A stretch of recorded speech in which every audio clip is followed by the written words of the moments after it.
Do you want to take your bug out bag to the next level? I'm going to give you some 7 additional items that are going to massively improve your chances.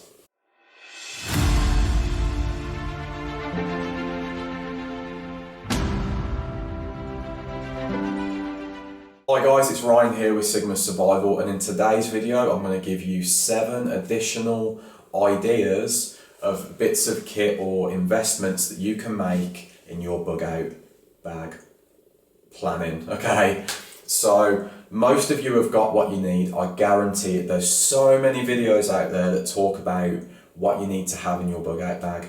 You know, there's just so many ideas, and I've got videos myself on all of this, and I've got a very unique mindset in terms of what I need as well, especially for disaster preparedness. So I guarantee that you've probably got what you need. You've got the basics covered, hopefully. But what I'm going to do now is I'm going to give you some additional ideas on how to massively improve bugging out, okay? Now, these are ideas that some of them are drawn from my experience in different industries that I've worked in or different fields. Some of them are just common sense ideas that I've had in recent times. You know, the world's a crazy place and I'm always looking to improve my chances. So let's get into it. Okay, first things first, a lot of people out there have some kind of overland, on foot travel plan, okay? Now, this isn't a major issue, but make sure that you're aware of things that are going to crop up, okay? First things first, make sure that you're training with your kit as often as you can. But second to that, okay, I want to talk about blisters, chafing, friction. Let's talk about friction, okay? Blisters and chafing and things like that, they come about from friction, skin rubbing together, getting hot and getting wet, okay? So make sure that in your kit that you've got the bare essentials necessary to keep like pressure points covered. So a lot of people have plasters. Let me tell you, plasters are pretty awful when it comes to dealing with blisters. Let me give you what I've used for a long time. I used it through walking the West Highland Way, through doing various different outdoors activities. Blisters were a massive factor for everybody else, but I managed to get away with that one. This is something that I really am passionate about because I've learnt the hard way. When I was walking the West Highland Way, which is like a 97-mile walk through the Scottish Highlands, I had like 11 blisters by the end of it. It was really painful, and if I was bugging out for real, I would be in a lot of trouble because there's multiple factors here, like infection, pain, my movement was slowed down drastically, like there's just a whole host of misery associated with blisters. Kinesiology tape is the answer. Okay, so kinesiology tape will stay on for days, okay? It will absolutely cover those pressure points and stop you from suffering as much. Another thing that you can do is put alcohol, rubbing alcohol on your feet to toughen the skin up. It's open to debate whether if this is good or not, but it does definitely toughen your skin up. Use your own judgment on that. Another thing that I'll say as well is sock liners, okay? Get yourself some sock liners that you can wear inside your socks to prevent blisters and to prevent moisture from building up, okay? Another thing as well is, I'll give you another story. When I was walking through Dartmoor with my best mate, he had serious chafing going on between his thighs, and he had some antiperspirant deodorant, and he just rubbed it on the inside of his thighs, and it did actually work. It stopped the sweating in that area. I don't know how, but it worked, and his chafing was a little bit better controlled. If you have chafing in that area, or on your armpits, or on your shoulders from the pack that you're wearing, kinesiology tape will definitely help.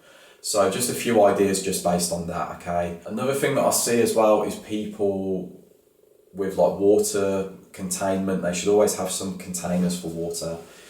This is good, you know, maybe consider getting like a bottle that's got a life straw built into it. That's always good. But what I will say is get some electrolytes, okay? Get some electrolytes, and you can also get electrolytes that have caffeine with them if you want that as well, if you're on the move for a while. This is drastically going to help you to retain the salts that you need. If you're moving overland or if you're in a stressful situation and you're sweating a lot more than normal, you are going to lose your body's salts, your electrolytes. You need to restock them. I'm not going to go too much into this, it's just common sense, but it's something that I don't see people carrying a lot of. Next on the list is a hygiene item that you would not expect. It's antimicrobial clothing. Okay, this is more expensive, but it's worth it, I guarantee it. Like, you can get silver ion and copper ion clothing. That basically means that microscopic silver particles or copper particles will be impregnated into that fabric. You can get this for underwear, for socks, for t-shirts, even for like shorts and things like that.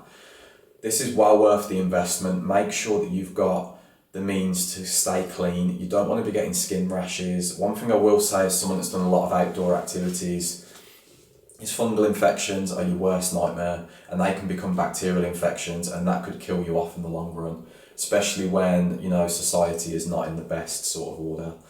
So having socks and pants that are impregnated with this material, firstly, you're not going to smell as much, and secondly, it's going to prevent infections like fungal infections and bacterial infections, especially when you're on the move for a long time. And in the long run, in a survival context, you've got clothes that are going to naturally fight infection.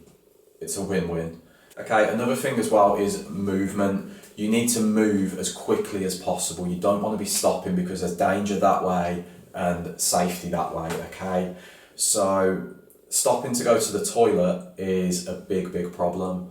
And I'm talking about going for a wee mostly, okay? If you need to go for a number 2, you know, maybe consider having things like Imodium to try and block that if that's something you can take. Because you don't want to be going to the toilet as much as, you know, you would normally, and you might need to go more often than not because of stress, anxiety, etc. So what I want to talk about is actually from my intensive care sort of experience way back when I was working in sort of healthcare. It's a urinary sheath. Okay, it's this is for men. It's basically a sticky condom with a tube on the end and a bag that drains your urine into. It's an alternative to catheters, okay? It's non-invasive, it's used all the time in healthcare settings, and it's really useful if you're on the move. Now, you don't need to have a drainage bag either. You could literally snip the tube in and feed the tube in either out through your fly or down to your boot and into the ground. So when you're on the move, men, you can walk, okay, and wee at the same time. You can keep moving. Another thing for women is the she-wee. So you don't have to squat, literally. You could just, you know, unzip your fly, put that in place, wee through a tube, zip back up and keep going. You don't need to stop to go for the number 1s, okay? That is a massive advantage when you've got to get out of somewhere fast. And I know it's something that sounds really weird and bizarre, but this could save your life because you don't want to be stopping every hour, you know, at the least for going for a wee.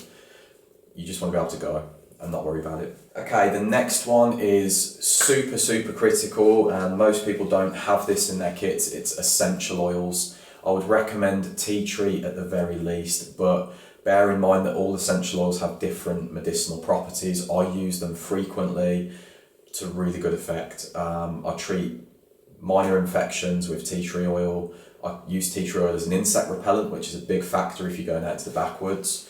Lavender oil will also work as for infections and as an insect repellent. It'll also work to kind of like calm down some sort of painful symptoms sometimes. Like if you've got an earache, putting some lavender oil near your ear will definitely help soothe that. You know, clove oil can numb tooth pain. Just have some essential oils in general. They're just useful. They're really useful, in fact. Look at the medicinal benefits of them. They don't take up much weight and they last quite a while in their bottles. So just as an insect repellent alone, consider it. Finally, the last thing I want to talk about is keeping yourself warm, okay, a sleep system. But I'm not going to talk about the conventional sleeping bag or bivy bag or anything like that. I want to talk about a ski suit, okay? So a ski suit is naturally going to be a bit more waterproof because you're in a kind of semi-wet environment, with it being, you know, a snowy environment. But it's got arms and legs, and it's basically a big padded insulated thing that's designed to be worn in extremely cold environments, in harsh terrain, and it's a good alternative to a sleeping bag. You can keep your boots on, you can wear gloves for your hands, you know, you can wear extra layers underneath if you need more padding and more in terms of sleeping comfortably in the cold. But you've got basically what is essentially a civilian version of a sniper, I believe it was a sniper sleeping bag where they have arms built into them. But this one, you can move around in a hurry. Let's say that you get a bump in the night while you're, you know, spending a few hours just getting your head down in the middle of bugging out, and you've got to go quick. It doesn't matter what that is. Maybe there's a wildfire coming in, maybe there's flash flooding, maybe there's people trying to take your stuff and rob you. If you have to pack away all of your sleeping kit, or worse yet, abandon it and then be left helpless to the elements, you're going to be in a bad way. But if you're wearing your sleeping kit, you can dart 100 metres down the way and get yourself out of trouble. And then, you know, you can take that off, or you can unzip it and cool off a bit whilst you're still on the move. You don't have to be restricted to a set camp. You can literally just lie down with a tarp over you or something, or a bin bag, let's say, if it's even easier, and you can rest for the evening. You can have insulation and waterproofing from the elements whilst still maintaining manoeuvrability. It's a win-win, and no one's doing it. So that's it, guys. That's just a few ideas that I have to massively, drastically improve everybody's survivability. I'm not going to be selfish and keep these ideas to myself, because everybody can benefit from at least one or two of these ideas. I would argue that all of these things are beneficial. Some of them are a little bit quirky and a bit weird, like putting on a catheter alternative, let's say. But honestly, like, it could definitely save your life, especially when you're on the move and you can't stop, or you need to stop minimalistically. So that's it, yeah. Let me know in the comments what you think. I guarantee that this will be useful for you. You know, whatever it is that you choose to adopt or take away from this video, or at the very least, you know, maybe you've just got a few more ideas that could be beneficial in the future. Obviously, some of these things do cost money, so bear in mind that, you know, it can be a financial impact, but do you want the very best chance for you and your family possible? That's all I'm going to say, and I'm going to leave it at that. Anyway, guys, thanks for watching. I really appreciate all of the guys that are following me, and the newcomers as well. If you are a newcomer, then please do subscribe, because it really keeps me motivated to keep putting this content out there. And also, like the video. It really helps me to, it really helps put a smile on my face, you know, when I see that people are appreciating what I'm putting out there. Anyway, thanks for watching. Till next time.